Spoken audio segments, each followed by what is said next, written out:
وتعرفون أيضا بأن مجهودات الأعداء الذين تمنيت لهم الشفاء العاجل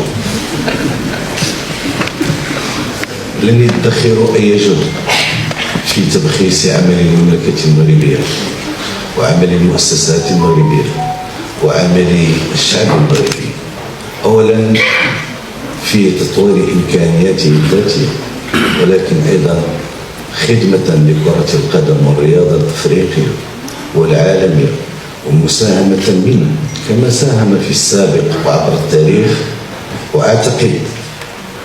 وأعتقد أن الإرث التاريخي يشكل إحدى أسباب هذه الأمراض المزمنة التي أصبحت اليوم حديثا يوميا وقارا في تحليلات هؤلاء.